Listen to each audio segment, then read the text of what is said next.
Jack was days away from execution. The world believed he was guilty except his dog.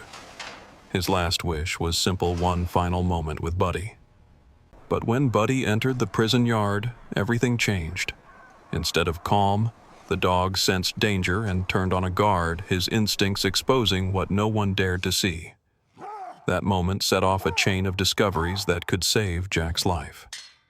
Could a dog really rewrite a man's fate? Watch this incredible true-to-life story unfold. Don't forget to like, share, and subscribe for more unforgettable tales of loyalty and justice. The morning broke thin and colorless over Franklin County Jail, a slice of winter light caught in wire and glass, the kind that makes men lower their voices without knowing why. Jack sat on the edge of the narrow bunk, hands open, fingers still like a mechanic considering a stubborn engine he could not coax back to life. Once upon a better season, he'd worked drive shafts and brakes on the south side of town, a man who kept old Chevys running and listened more than he spoke. Before that, he'd worn a uniform overseas, learned to fix engines in heat and dust, learned the quiet that soldiers carry home like an extra shadow. Now he wore state-issue gray, and his shadow was a length of steel door and a clock that could shave a hope down to a sliver. Down the corridor, the keys sang their small metal song, and boots counted time across concrete. You could tell the hour not by the sun, but by the rhythm of those boots, the way they slowed after roll call, the way they hurried when paperwork went wrong. Jack heard them the way a fisherman hears river current.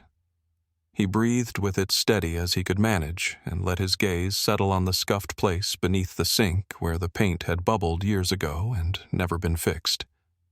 Men kept their eyes on something small when they needed to hold themselves together. Buddy used to do that focus on a ball of twine until it stopped looking like a fight to please Jack. At the thought of the dog, something in Jack's chest lifted against gravity and then sank. The arresting officers had told him the animal would be routed to county shelter, a quick tagged intake, and then held until a family member could claim him. Jack had no family left in town, not since the last winter took his father, and a quiet spring took his mother's memory. Still, he had Tom from the shop he had Mary 2 houses down, who always slipped Buddy a treat over the fence. Someone would claim him surely. That was what they'd said. Standard procedure, the younger cop had told him voice meant to be kind. Yet the days since had yielded no proof of standard anything. A note in the intake system was blank where it should have been filled. The shelter's records turned up no Buddy Carter, no brown mutt with the white blaze down his chest, and the one ear that never quite stood up straight. Jack's court-appointed attorney had shrugged in that practiced way that meant nothing.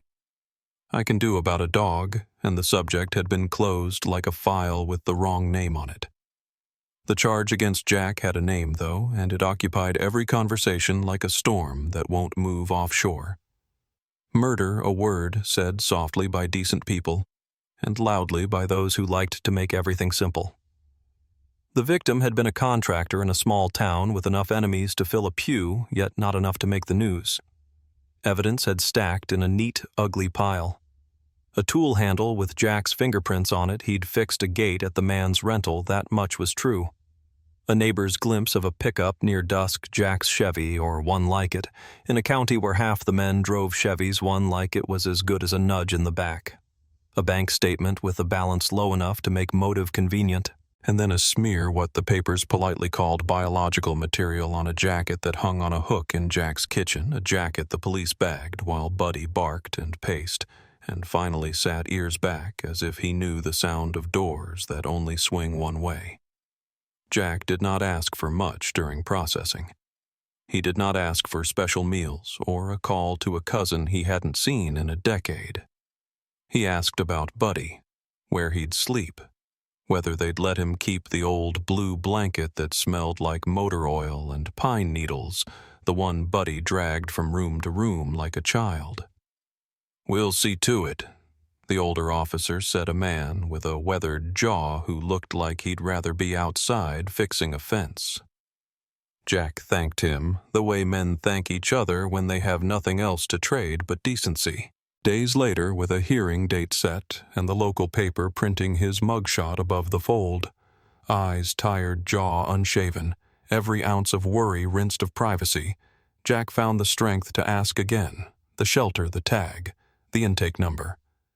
The guard that morning, a big man named Frank who wore authority without showing it off, went to the office and came back with a crease in his brow.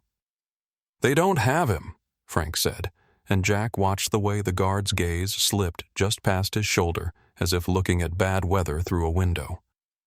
"Might be a delay in the system." Jack nodded. A soldier's nod.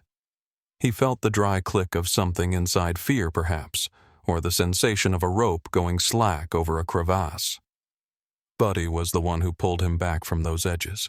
After the deployment on nights when tires hissed on wet streets and a door down the block slammed like incoming, Buddy would crawl onto the bed without asking, press the warm weight of himself along Jack's spine and breathe slow until Jack's breath matched it. They had walked miles together in the early light over cracked sidewalks and past chain-link yards where other dogs announced themselves like brass bands. Buddy never postured. He was a listener. At the shop, he lay beneath the counter and learned the sounds of customers, the difference between panic and plain frustration, the voice of a man who was about to ask a favor, and the shuffle of a woman carrying a worry heavier than a transmission. Jack had once joked to Mary that Buddy would make a better witness than half the county. She'd smiled and passed a biscuit through the fence. "He already is," she'd said.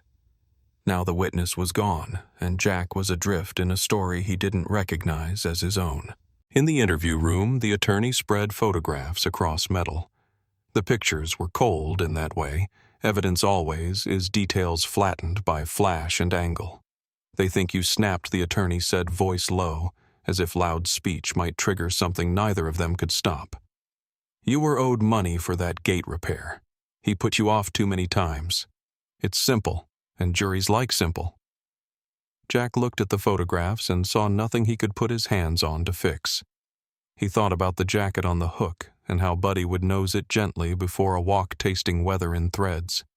He thought about pickups and Chevys and how truth, like an old engine, doesn't roar back to life just because you want it to. You have to find the line of failure, one cracked hose at a time. "Where's my dog?" Jack asked. The attorney blinked. "I'll check again." "Please," Jack said, and the word carried years. Frank appeared in the doorway later, a man who did not promise. "You got people to claim him." "Mary might," Jack said, and told him the street. The gray house with the porch swing, the hydrangeas that turned a blue so bright in July it looked like the sky had fallen and landed soft. Frank nodded, made a note. His eyes landed on Jack's hands. "Mechanic?" "Yes." "Figured." Frank turned to go, then paused. "Sometimes the system misplaces things. Doesn't mean they're gone." Jack understood he was being offered a kindness. He wrapped it like cloth around a bruise.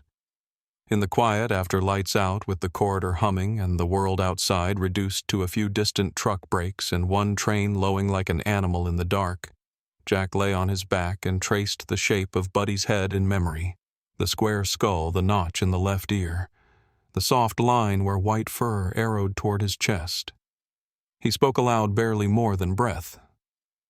"Stay," he said, the old command Buddy had learned not as a cage, but as a promise Jack always kept. "I'll be right back." In the cell's pale gloom, the word felt like a prayer. He closed his eyes and listened for the sound that meant morning would come, whether a man deserved it or not. Boots, keys, the roll of carts. Outside, the winter light would climb the barred windows and draw thin ladders on the floor. In a town that liked stories, tidy, a headline waited to be written. Jack knew tidy was not the same as true. He only knew this somewhere in the wide, indifferent weave of roads and lots and cold alleys. Buddy was breathing under some roof or no roof at all, head up, learning the air. If there was a line that would lead back to him, Jack would find it, one cracked hose at a time, one rusted bolt loosened by patience, and the kind of love that keeps an animal waiting at the top step long after the porch light burns out. Tom was not the kind of guard people remembered when they told stories about prisons. He was 26, the youngest on the block, with hair that never stayed combed and eyes that still carried a softness most men lost by the time they'd spent a year working behind steel doors. He walked to work each morning with a thermos of weak coffee and the conviction that decency had a place, even in a place designed for endings. The older guards teased him about it, sometimes called him a Boy Scout under their breath, but Tom never corrected them. He had grown up in the same county as Jack played Little League on the same dusty fields, though they had never met until the prison swallowed one man and employed the other. Tom believed in routine and order, but he also believed that kindness could steady men the way a hand steadies a ladder. That belief was what led him one bleak afternoon to the courthouse steps where he had been sent to deliver paperwork from the warden's office. The day was overcast, the kind of sky that made buildings look older than they were. On the edge of the courthouse square, near a row of newspaper boxes and a trash bin overflowing with crumpled cups, Tom noticed movement. A dog stood there, ribs faint beneath a once strong frame, fur dulled by weeks on its own. Its collar hung loose, worn, with a nameplate bent and nearly illegible. Tom crouched slowly, hands open, voice low. "Hey, boy," he said, though he did not expect the animal to come. But the dog stepped forward, hesitant tail flicking once like a question. When Tom read the tag, when he saw the letters blurred but still present. Buddy. Something clicked in him with the clarity of a bell. This was Jack's dog, the one that had vanished into paperwork silence. Tom knew better than to ask how or why. What mattered was that the animal was here breathing, looking at him as if he were not a stranger. Tom rubbed the coarse fur along Buddy's neck and felt the tremor of hunger and exhaustion in the animal's body. He glanced at the courthouse windows, at the line of parked cars, at the people moving with quick, efficient steps that paid no attention to a stray. Then he made a choice. He lifted Buddy gently into the back seat of his old Ford sedan, laid down his own jacket for warmth, and drove not to the shelter, but to his small rented house on Elm Street, where the yard was fenced and the neighbors minded their own business. Buddy walked the perimeter once, then settled near the porch as if recognizing a territory he could guard. That night, Tom poured water into a bowl, opened a can of cheap stew, and placed it on the kitchen floor. Buddy sniffed and turned away, settling instead against the back door with a sigh so human it ached. For 3 days, the routine did not change. Tom tried chicken, then rice, even scraps from the diner where he ate lunch on shift. But Buddy only lapped water and stared at the doorway as if waiting for a man who never came. Tom knew that dogs could mourn. He had seen it once when his uncle's shepherd lay by the truck for a week after the old man died.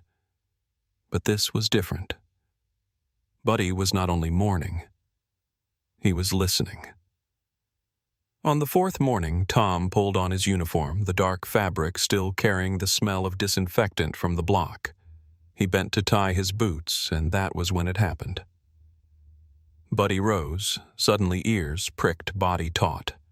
The dog approached slowly, nose working the air above Tom's sleeve. Then came a sound low, uncertain at first, then sharpened into a growl that rolled like distant thunder. Tom froze. Buddy's teeth did not flash. His stance was not reckless, but his eyes fixed on the fabric with an intensity that made Tom's heart beat louder. He looked down at the sleeve at the faint trace of something he could not see, but Buddy could smell. It was the uniform he had worn the night he assisted with intake forms for Jack's case when he had stood near the evidence cart that carried the sealed bags from the crime scene. He remembered brushing against it, remembered the faint metallic odor he had ignored, the one that clung longer than it should. Buddy's growl deepened, then quieted as Tom lifted his hands, slowly murmuring, "Easy, boy." The dog sat back, but his gaze did not waver. It was as if he had recognized a ghost clinging to the fabric, a memory of the violence that had upended Jack's life. Tom felt a chill run down his spine. He was no detective, no man trained to read signs beyond paperwork, but he knew enough to trust an animal's instinct. He poured fresh water, left Buddy in the yard, and walked to his car with a mind suddenly restless. At the prison that day, he looked at Mike the officer who had stood near Jack during visitation, and something unsettled him. He noticed the way Buddy's reaction mirrored the unease he himself had begun to feel, though he did not yet understand its shape. When his shift ended, he drove home faster than usual, parked, and found Buddy waiting at the gate, eyes alert, tail low, but steady. The dog followed him inside, circled once, then settled by the boots again, nose pressed against the fabric as if to remind him. Tom sat on the edge of his bed and thought about the missing shelter record, the look in Jack's eyes when he had asked about his dog, and the sound of Buddy's growl filling his small kitchen, like a warning no one else could hear. He thought he might be carrying something more dangerous than paperwork, now something that could either crush him or lead him toward a truth buried in silence. The request came quietly, almost buried in the paperwork that drifted across Warden Frank's desk, but its weight was heavier than most. Jack's attorney had petitioned for a supervised visitation citing humane grounds, and after months of delay, the order finally came down. Frank read it twice, rubbed his temple, and decided the risk was minimal. After all, what danger could there be in a man seeing his dog before sentencing? The decision moved slowly through the chain of command, and when Tom heard it in the break room, he felt something tighten in his chest. He knew how much Buddy had waited, how the animal paced near the door each evening, as if listening for a footstep that never came. Now there would be an answer, though no one knew what it might stir. On the morning of the reunion, the yard was cleared, a chair set in the center, guards posted at the perimeter. The winter sun hung pale, casting long bars of shadow across the ground. Jack was led out in cuffs, wrists bound loosely, his steps slow but steady. His eyes lifted once to the gate, then fell again to the earth, as if not daring to hope, until the moment was real. The gate creaked, and there he was. Buddy trotted in coat, brushed, though still dulled by weeks of worry tail, low at first, then rising with recognition. His ears snapped forward, and for the briefest second, silence fell over the yard, a silence deeper than any guard's command. Then Buddy broke into a run. Jack dropped to his knees before the guards could even gesture. The dog collided against him, head pressing into his shoulder, whines spilling out in a sound that was neither joy nor grief but a mixture of both. Jack buried his face in the thick fur, inhaling the scent of earth and home, and for a moment the steel walls vanished. Even Frank, watching from the tower, felt something catch in his throat. Hardened men shifted their weight, some looking away, as if to hide the sting in their eyes. Tom stood nearest, and he knew this was not just a reunion, but a healing neither medicine nor law could grant. Jack whispered words only Buddy could hear, promises carried on breath. The dog licked his face, pawing gently as if to assure himself the man was real. It could have ended there, a tender scene that softened the prison's edges for a brief 10 minutes. But fate did not leave quietly. From the corner of the yard, Mike stood with his hands behind his back, tall and rigid, his expression unreadable. He had been assigned to observation detail, and though he seemed indifferent, Buddy's senses told another story. The dog stiffened suddenly in Jack's arms, ears pivoting, body turning. A growl rose low, vibrating through muscle and bone, a sound that made the air tense. Jack felt it first, the way Buddy's chest rumbled against him. He pulled back, following the dog's gaze. Buddy's eyes locked on Mike, unblinking, unyielding. The growl deepened until even the guards shifted uneasily. "Control your dog," one muttered, but Jack kept a hand steady on Buddy's back, whispering, "Easy, boy," though his own heart pounded with unease. Buddy did not snap blindly. He had never been a dog to bare teeth without cause. His instincts were honed by years of trust and observation, sharper than any blade. The yard fell into a hush as the growl held. Mike's jaw tightened, but he did not move, his gaze fixed somewhere over the horizon as if to ignore the animal altogether. Yet that act of avoidance rang louder than words. Tom caught the exchange, and a memory surfaced the day Buddy had growled at his sleeve the way his nose had searched for a scent invisible to human senses. Now the reaction was stronger, directed with precision, leaving no doubt in Tom's mind that Buddy remembered something the rest of them had missed. Jack, still crouched, felt a cold suspicion coil within him. He did not speak it aloud, but he knew Buddy's behavior was not chance. This was the first crack in a wall that had stood too long. The growl faded only when Mike stepped back toward the gate, his figure withdrawing into the shadow of the building.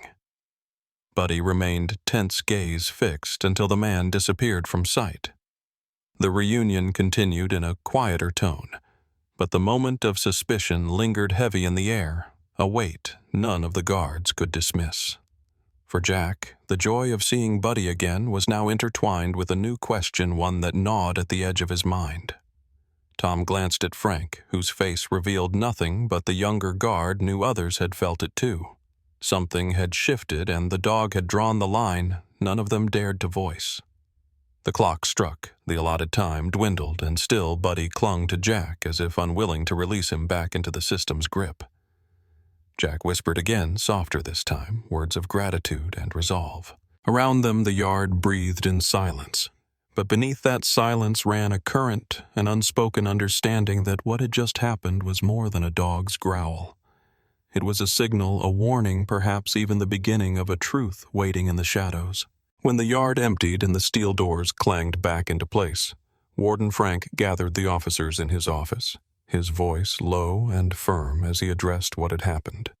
He said a dog's growl could not dictate the order of a prison, that animals reacted to nerves and tension just as men did, and that no one was to read more into it. His tone left no room for argument, but Tom felt the unease settling deeper, the kind that did not shake loose even after orders were given. He replayed the scene in his mind, the way Buddy had gone still, and then locked eyes on Mike as though he had recognized him from another life, another night.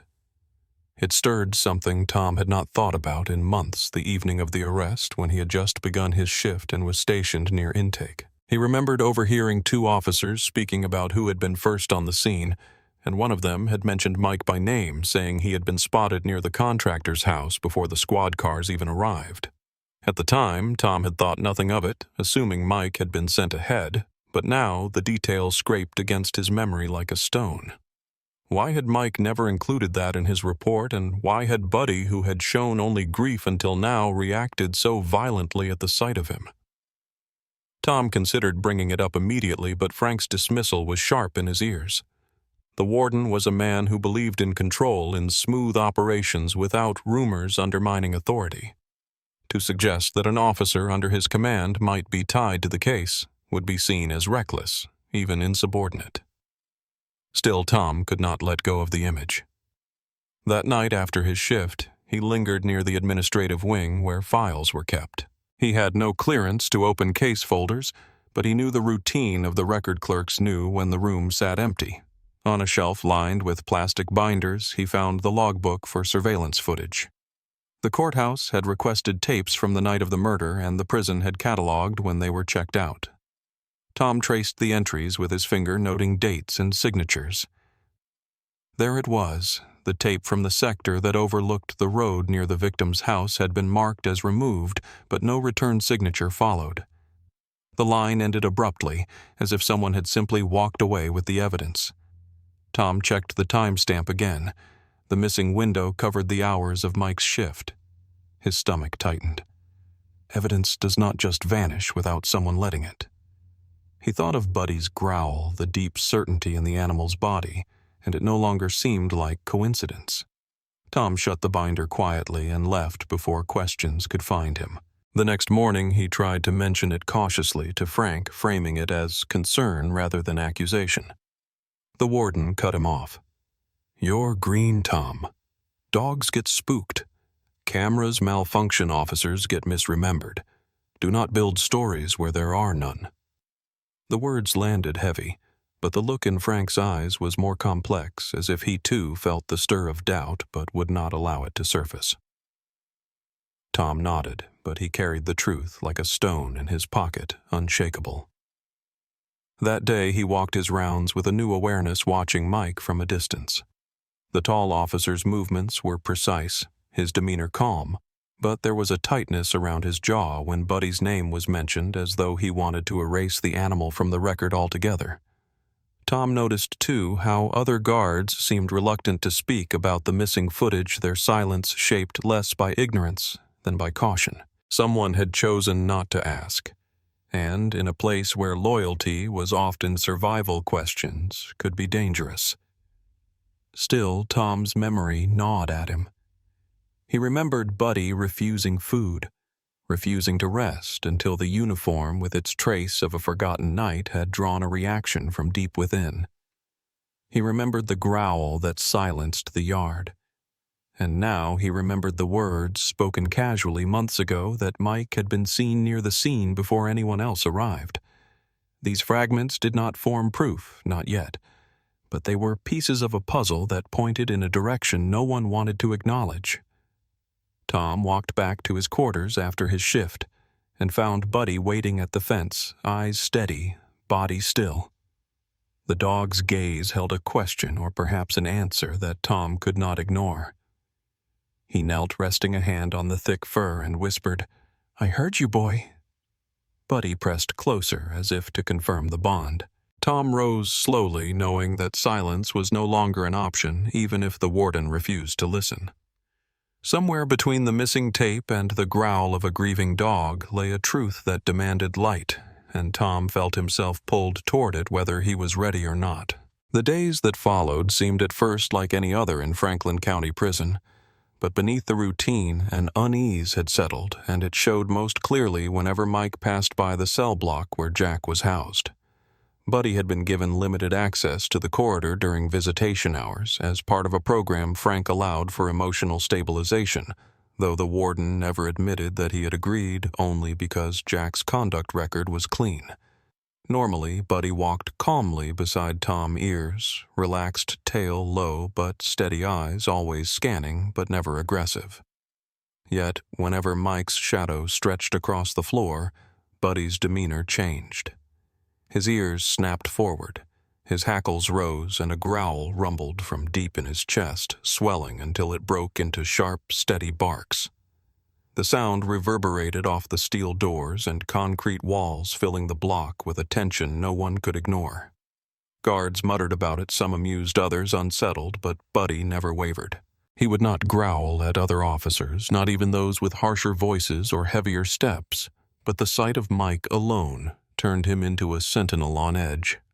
Jack tried to calm him, speaking softly through the bars, his hand resting against the gap where Buddy could press his nose, but the dog's instincts were stronger than reassurance. Each time Mike appeared, Buddy bristled as if protecting Jack from an unseen threat. Tom noticed how Mike avoided looking at the animal, how he quickened his pace just enough to suggest he wanted distance, though he never complained formally. The silence was telling. Word of Buddy's strange behavior began to leak beyond the prison walls. A volunteer at the visitation program mentioned it to a cousin, and within weeks, neighbors in Jack's old street whispered that perhaps the dog knew something others did not. It was Mary, the woman who had lived 2 houses down from Jack for nearly 15 years, who decided silence had lasted long enough. She was not a woman who sought attention, but she remembered the night of the crime with a clarity sharpened by unease. She had been on her porch watering the last of her geraniums when she noticed a figure moving near the contractor's house across the street. The streetlight caught the broad set of his shoulders, the measured pace of his stride. She did not recognize the face, but she remembered thinking it was not Jack. Jack walked with a mechanic's slouched shoulders, slightly rounded from years leaning under hoods. But this man was taller, straighter, carrying himself like someone used to command. At the time, she had dismissed it, assuming it was another neighbor, or perhaps a passerby. But when she heard about Buddy's relentless growling at a particular officer, a memory stirred. She saw the same silhouette in her mind, tall and rigid just like Mike's. She went to the courthouse on a Wednesday morning and asked to speak with the clerk. Her statement was taken written down in careful lines that would soon find their way back into the case file. She described the figure, the time, the way the streetlight had illuminated the man's frame just long enough to leave an impression. The clerk raised an eyebrow, recognizing the implications, and sent the testimony directly to Judge Anna, who had recently halted the execution to review inconsistencies. The report spread quietly but quickly. Frank received notice, his expression tight as he read the words. He summoned Tom to his office, holding the paper as though it were a live wire. A neighbor claims she saw a man matching Mike's build near the house that night, he said, voice heavy. Tom kept his composure but felt vindication stirring. Buddy had been telling them in his own language all along. Meanwhile, in the cell block, Jack learned of Mary's statement through his attorney. The news hit him like a breath of air after years underwater. He pressed his forehead against the bars as Buddy licked his hand, the dog's eyes bright with the kind of certainty no verdict could erase. For Jack, it was the first real sign that truth had a path, however narrow. In the yard later that week, tension followed Mike wherever he walked. Officers whispered more openly now, some defending him, others exchanging looks that betrayed doubt. Mike's face remained unreadable, but the set of his jaw grew harder, his silence more pronounced. Buddy's barking became a rhythm in the prison, a signal that drew eyes and planted suspicion. Tom could see that what had begun as instinct was now becoming evidence woven into statements and reports threads that no longer frayed when pulled. Still, Frank urged caution. He told the men not to let gossip shape their judgment, that testimony needed corroboration, that dogs could not stand as witnesses in court.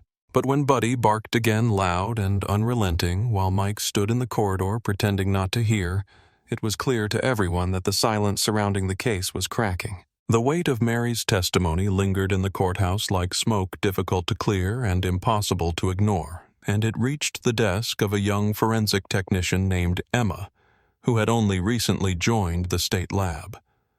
Emma was fresh out of graduate training, her hair always tied back in a bun that seemed too tight for her gentle features, and her voice rarely rose above the hum of machines. Yet she carried within her a stubborn belief that science was not just numbers and charts, but a lantern that could cut through even the most carefully constructed lies.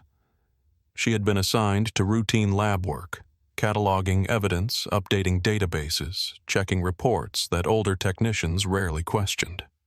One late evening, while reviewing Jack's case file, Emma noticed that the fingerprint evidence had been processed by a single analyst and never subjected to peer verification.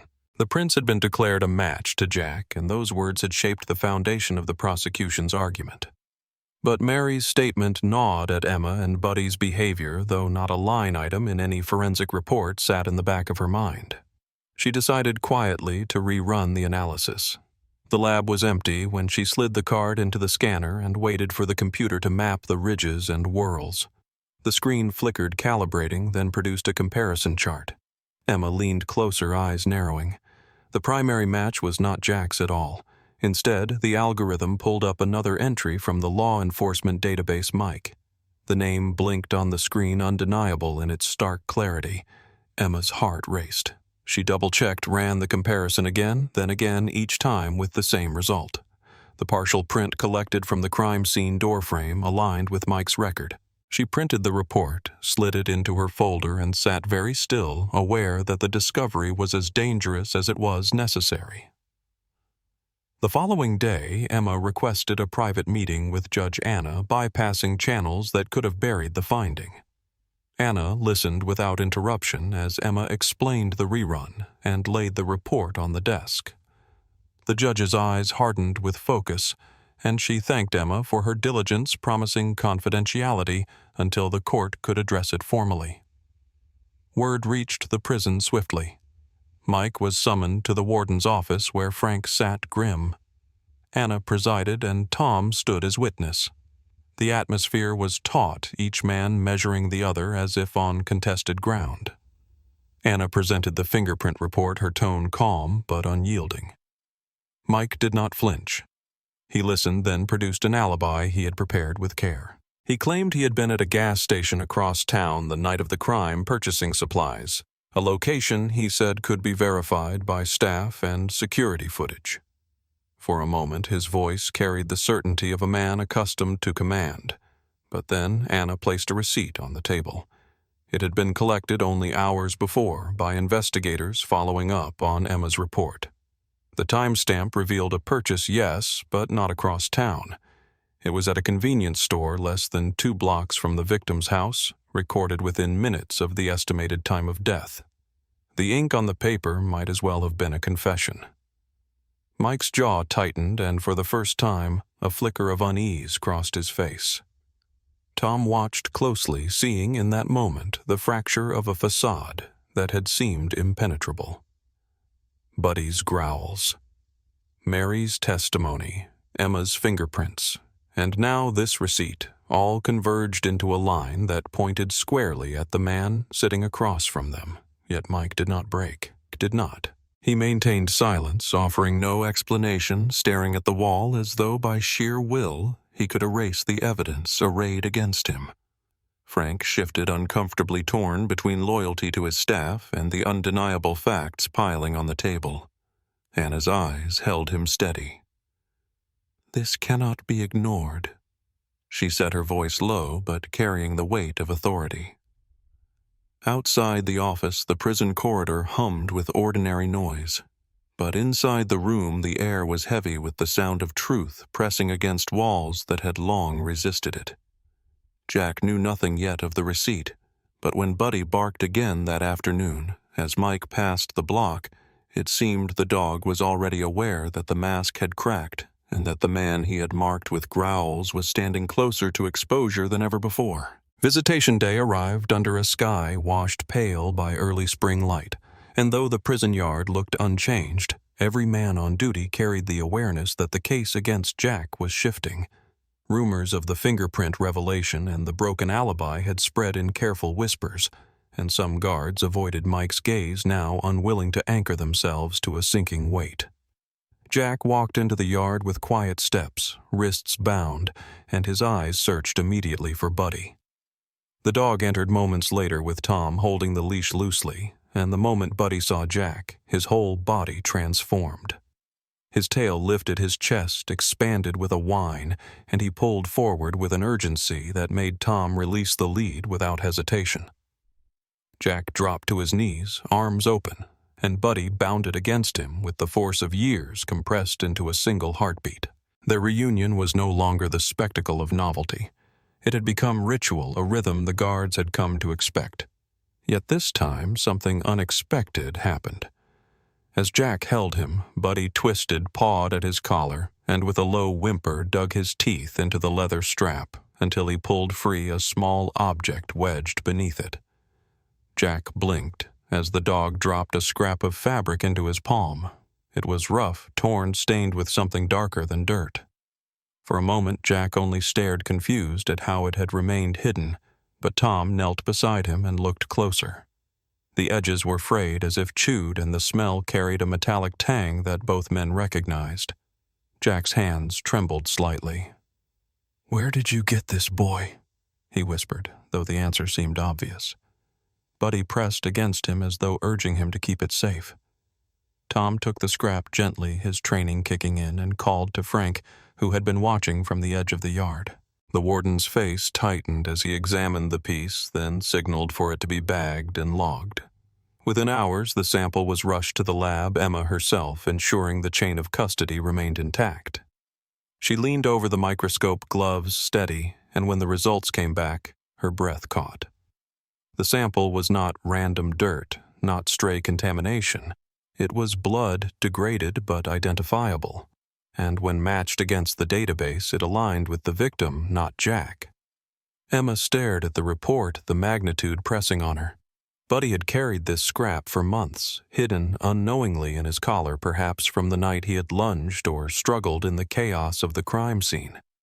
The thought that the animal had preserved evidence waiting until the moment he could deliver it to the only man he trusted sent a chill through her.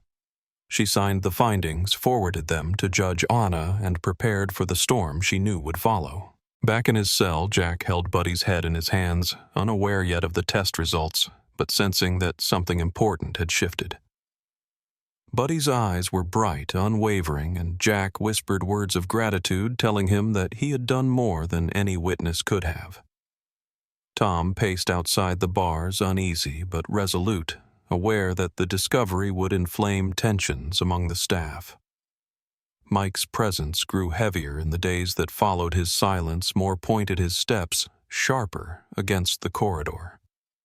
Yet the evidence could no longer be contained.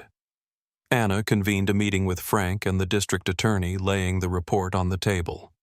The DA frowned defensive at first, but the science was irrefutable. A scrap of fabric carried the victim's blood, retrieved not from Jack's possession, but from the collar of the dog who had been missing and then recovered under suspicious circumstances. Questions bloomed with urgency. How had Buddy come into contact with that fabric, and why had no one discovered it sooner? The implication was clear. Buddy had been present during the crime, close enough to the victim to carry away a piece marked with blood. And if the dog had been there, who else had been with him? Jack's supposed guilt weakened further the case against him, unraveling thread by thread. In the yard at their next meeting, Buddy leaned heavily against Jack as if sensing the tide turning. Tom stood watch, scanning the perimeter, while Frank remained distant, his mind no doubt wrestling with the implications. Guards exchanged glances, whispers curling like smoke through the block. Emma, though unseen by Jack, felt the weight of her discovery ripple through the institution. For her it was not about pride, but about clarity, a man's life balanced on the instinct of a dog who refused to forget. And as Buddy sat pressed to Jack's side, silent now but vigilant, it was clear he was more than a companion. He was a witness who had carried the truth with him all along, waiting only for the right moment to release it. Judge Anna sat in her chambers with the stack of files spread across the desk, the fluorescent light humming above her. And though she had presided over many difficult cases in her career, none carried the same quiet urgency as Jack's. She read Emma's report again, the scientific clarity etched in black and white. The blood on the fabric retrieved from Buddy's collar belonged to the victim, not Jack. She thought of Mary's testimony about the man she had seen beneath the streetlight, of Buddy's relentless growls whenever Mike passed, of the missing surveillance footage, and of the broken alibi tied to the receipt. It was a chain of evidence that did not fit the state's original case, and she could not in good conscience allow the machinery of execution to continue. That afternoon she convened a hearing, her voice measured but decisive as she announced the order. Given the emergence of conflicting testimony, new forensic results, and the presence of previously unexamined evidence, the execution of Jack Carter is hereby stayed pending further review. The words landed like a stone in a still pond, rippling outward. Jack sat in the defendant's chair, eyes lowered, his hands clasped, as though afraid to let go of the fragile moment. Buddy, seated beside Tom at the rear of the chamber, whined softly, sensing a shift. Across the aisle, Mike sat rigid, his jaw clenched, the veins at his temples standing out. For the first time, the fortress of certainty built around his silence showed a crack. The following day, Anna summoned Mike for questioning under oath, flanked by Frank and 2 senior investigators. The room was stark, no larger than a classroom, the kind of space where truth had nowhere to hide. Anna began with simple questions, her tone steady, her gaze never wavering. She asked about the night of the crime, about his whereabouts, about why his name appeared in peripheral accounts, yet not in his own report. Mike answered with the same clipped precision he had used in countless incident debriefings, but the rhythm of his speech betrayed tension. When pressed about his presence near the scene, he repeated the claim that he had been at the convenience store, a claim already weakened by the receipt. Anna leaned forward slightly, her voice calm. "Officer, can you explain why a partial fingerprint at the victim's door frame matches yours?" Mike shifted in his seat, his eyes darting briefly toward Frank before returning to the judge. "I may have touched the door during evidence collection," he said, but Anna countered immediately. That would have been impossible. At that stage, the scene had not yet been secured and your unit was not assigned. The silence in the room grew dense. Mike adjusted his posture, sat straighter, and spoke again, this time betraying the very detail that sealed the weight of suspicion. The door was splintered near the bottom hinge, he said, blood trailing into the entryway. Anyone could have brushed against it. The investigators froze. That description had never been released, not to the press, not even to secondary staff. Only someone physically present during the crime before the scene was officially processed could have known such specifics. Anna's eyes narrowed, and she did not need to look at the others to know they had all recognized the slip. "Officer," she said slowly, "that information was never included in the official report." Mike's lips pressed into a thin line, his silence now a confession in itself.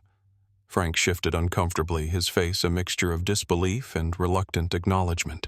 Tom, standing at the back of the room, felt a chill sweep through him, the memory of Buddy's growl echoing like a warning fulfilled. The interrogation continued, but the tide had already turned. What had once been rumor and instinct was now anchored by science and an officer's own careless words. The walls that had long contained Jack began to weaken, and though no verdict had yet been declared, the weight of injustice no longer rested solely on his shoulders.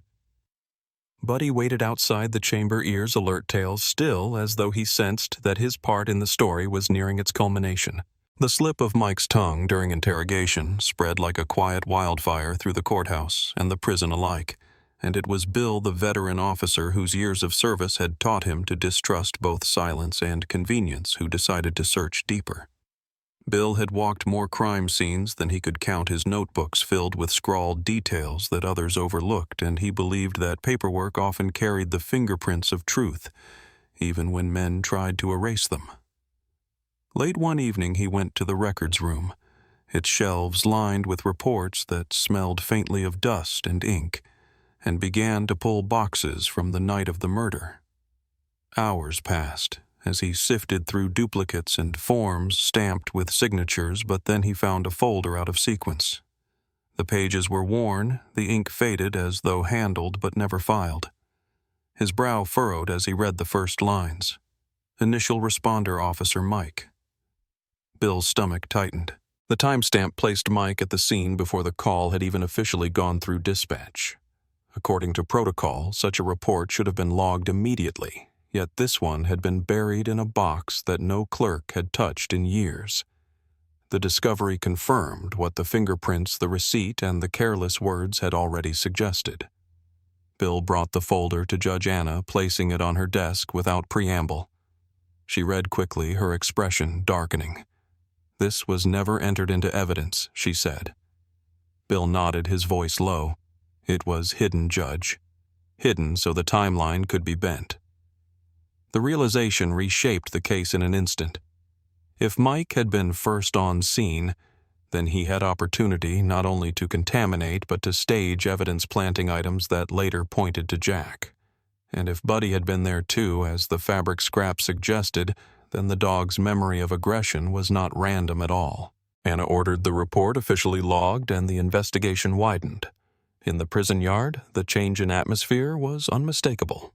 Guards who had once walked confidently now eyed Mike with caution.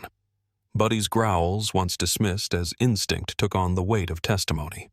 Each time Mike approached, the dog's stiffened ears locked forward, body angled with certainty.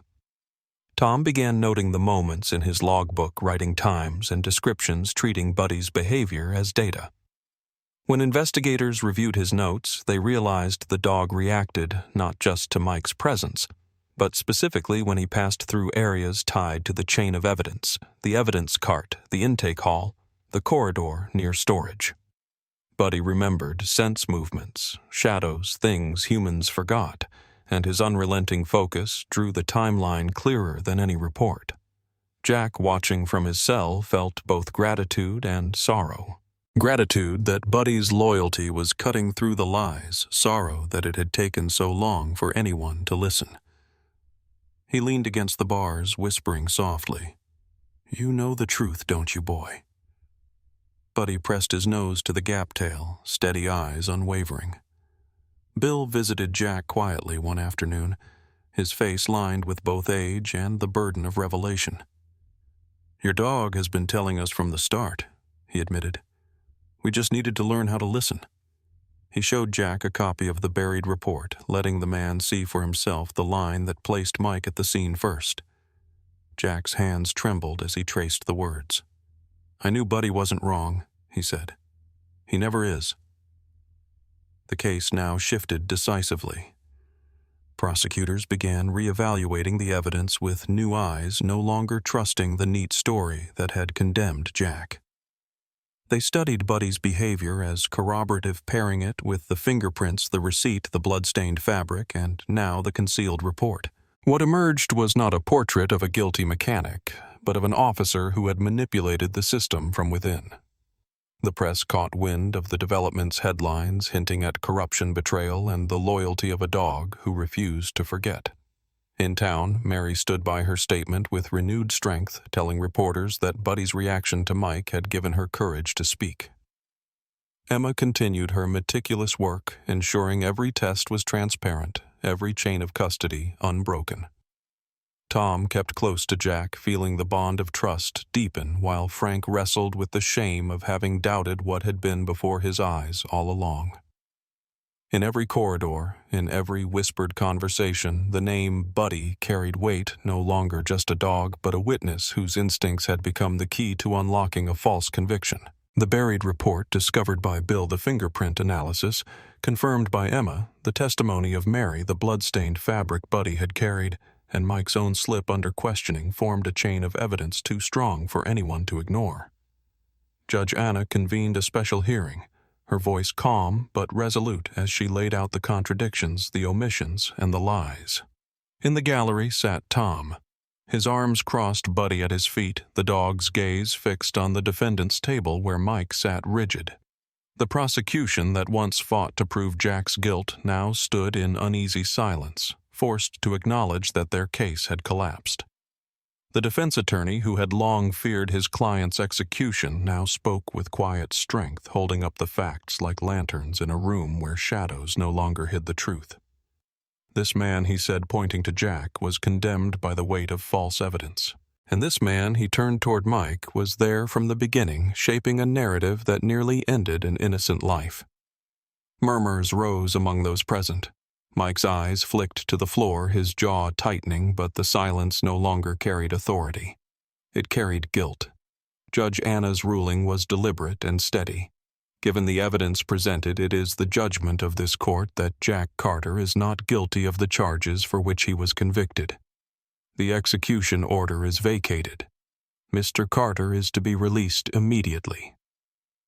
For a long moment, no one moved.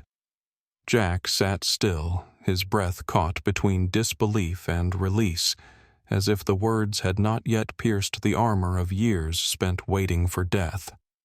Then Buddy whined, pressed his head into Jack's knee, and the weight of reality rushed in.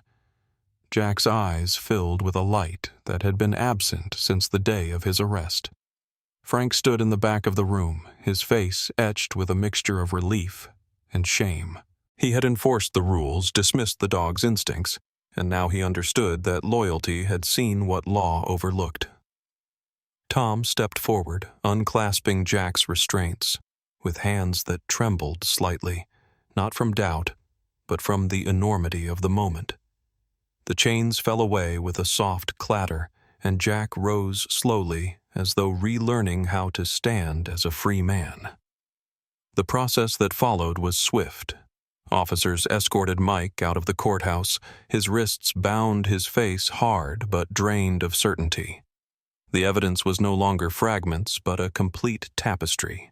His fingerprints on the victim's doorframe, his fabricated alibi destroyed by the receipt, his hidden report unearthed by Bill, the victim's blood discovered in Buddy's collar, and the knowledge of crime scene details he should never have possessed. As he was led away, the courtroom seemed to exhale. Jack watched him go, not with triumph, but with the weary eyes of a man who had seen enough loss to know that truth was not victory but survival. Hours later, the prison gates opened for Jack not as an inmate returning from visitation, but as a free man walking into open air. The sun hung higher than he remembered, warmer, brighter, and the world smelled of grass and gasoline, of earth and possibility. He stepped forward cautiously, the gravel crunching under his boots, each sound foreign and familiar all at once. Beside him walked Buddy, no leash restraining him now, his stride steady, his tail moving in slow arcs, his eyes bright as though he had known this day would come. Jack stopped just outside the gate, dropped to one knee and wrapped his arms around the dog. His voice broke as he whispered, "We made it, boy. We made it." Buddy pressed his head into Jack's chest, his body trembling with the intensity of reunion. But this time the trembling was joy. Tom stood nearby, watching quietly, his face calm with the satisfaction of knowing he had chosen decency over silence. Emma arrived carrying a folder, though for once her hands did not tremble with responsibility. She smiled faintly at the sight of man and dog reunited, knowing that science had spoken but loyalty had led the way. Bill tipped his cap in respect, his eyes soft, remembering all the men he had seen walk through those gates under different circumstances. This, he thought, was how justice ought to look, not perfect, but human, carried by truth and by the steadfast bond of a dog who had refused to let go. Jack walked forward, no chains on his wrists, no shadow of a cell at his back, only open sky stretching ahead. Buddy trotted beside him, steps matched ears, alert to the sounds of a world they would rediscover together. Every breath Jack drew was a reminder that freedom was fragile but real, and that love in its simplest form had saved him. The world had not changed much since the day he was taken, but he had. He was no longer the man defined by accusation and bars. He was the man his dog had believed in all along, and now with Buddy at his side he would prove that belief right. Jack walked free because Buddy refused to stay silent. That bond is unforgettable. What detail in this story surprised you the most? Do you think Buddy sensed the truth from the very beginning? Leave a comment with your answer and let us know your location. Don't forget to like and subscribe if you want to hear more true stories where loyalty turns into salvation.